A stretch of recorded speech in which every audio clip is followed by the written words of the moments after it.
Rubik's Cubes can be pretty loud and disruptive, especially in places like vehicles or in school. So I'm gonna see just how quiet I can make a Rubik's Cube. So I've decided to use my Worm 2021 because generally the sound of the pieces sliding against each other isn't that loud, and it doesn't have any of that weird crinkling noise that some of my other puzzles have. And I'm gonna start by cleaning out the internals.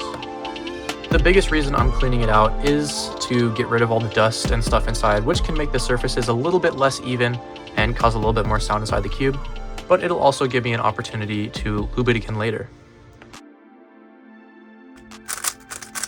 Alright, so post cleaning and assembly, the cube is very slippery and a little bit more sandy than it was before. Alright, so my plan mainly to make this quieter is to lube it, of course, because if there's something in the way of the pieces, then they won't make as much noise when they hit each other, whether that's just when you're moving the pieces or even on corner cuts, because there'll be more of a padding when the pieces hit together. I didn't really want to use faster lubes at the start to make the sound better, because I thought it would just make a thinner layer of lube and not have much effect on the sound. Not hearing too much sound difference yet, which actually makes sense because most of the contact comes from the outside pieces anyway. I actually don't really know what other quiet lubes there are.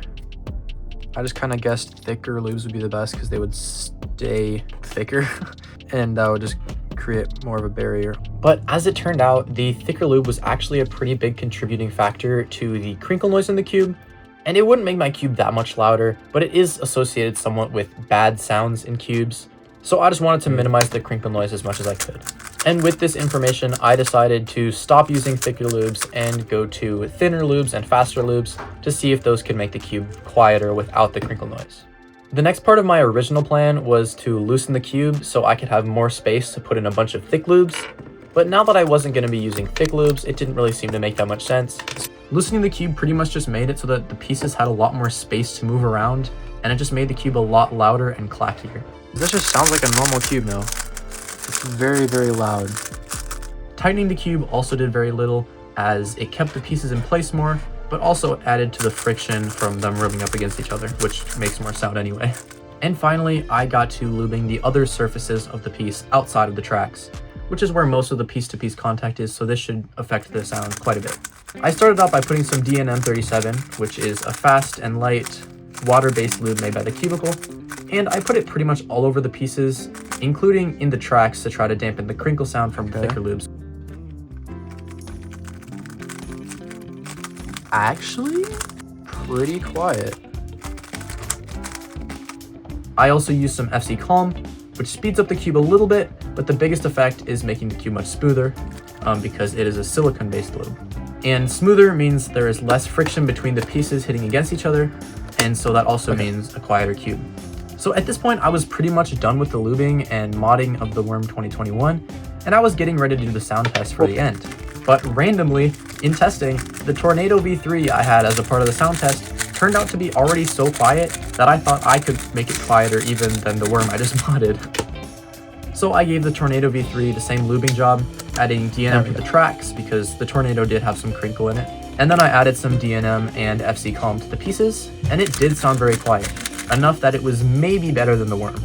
I tried to make sure that I got every contact surface in the pieces just to make sure there was no sound I was missing out on. At this point though, I kind of didn't want to believe that the Tornado was better because I just spent all that time on the Worm 2021.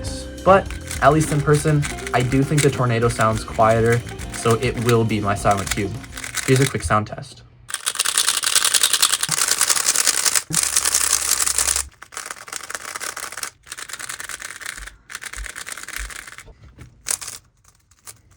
What the?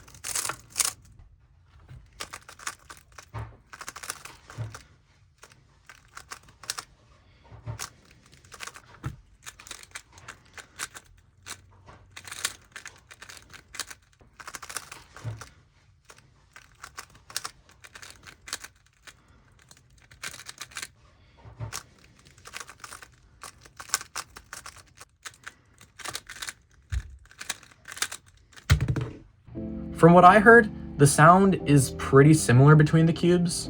The Worm has more of a deeper sound, which makes it sound a little better, but not necessarily quieter. And I think where the Tornado really beats it out is in the corner cuts, because the tornado, when it cuts, is still not very loud, but the worm, if you do a big cut or aren't turning very accurately, it can be a lot louder than the tornado is. So yes, I do think the tornado sounded better, but I did only add a little bit of lube and call it good, so I wanted to give the tornado a fair shot to be even quieter. So I cleaned out the tornado as well to hopefully stop the crinkle from the thicker lubes and then get rid of any gunk that might be on the inside of the cube, which the crinkle had come back after a few days of not using the cube, as the DNM probably just wore off a little bit. So I lubed the tracks with cubicle silk, which is a very smooth lube but not very fast, so I figured it would fit pretty well on the tracks. I also put some more DNM in the tracks to maybe keep the crinkle away if it was ever going to come back. I did notice though that squeezing certain parts of the cube made a weird noise, likely from the somewhat weak and flexible plastic in the cube. I've had this tornado for a few years and it has seen a lot of use. I know that a lot of cubes are a bit quieter when you first buy them, so maybe I'll try this again sometime with a brand new cube. But for now, I was just hoping that the creaking wouldn't have too much of an effect in the sound. Because originally I was planning on stuffing cotton balls in the pieces to try to make it a little quieter and dampen the sound a little bit. But I don't really trust that the pieces themselves, if I take them out and put them back in, I don't know if they'll make more sound like they are now, or if that would just completely break the cube altogether. So I'm open to trying this at some point, but for now, I think I'm just gonna stick to lubing the cube as much as I can and seeing where that takes the sound. For example, when I was trying to put this piece back in the cube, first it was squeaking when I pressed on it, just because the plastic was like bending inward, and then the whole entire outside color part just kind of popped off. So I don't think it would be a super good idea to try taking off and put back on all the outside color pieces just to put in some cotton balls that may or may not work. So to finish it out, I just put a ton of FC Calm on every other surface where the pieces contacted each other to hopefully make the cube as quiet as I possibly could. And this is what the finished product sounds like.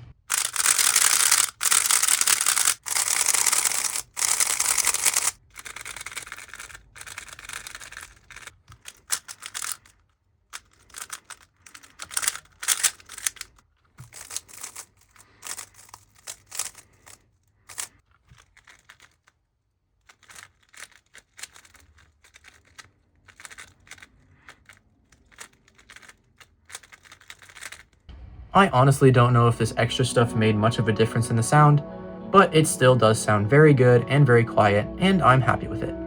So yes, this is a very quiet cube. I honestly can't tell if the second try of making this cube quiet is any better than the first. You'll have to tell me, I guess. And this probably isn't the quietest cube ever, but for my first try making a quiet cube, I think it's pretty good. And I think it's just a really cool cube to have around. So I hope you enjoyed, and happy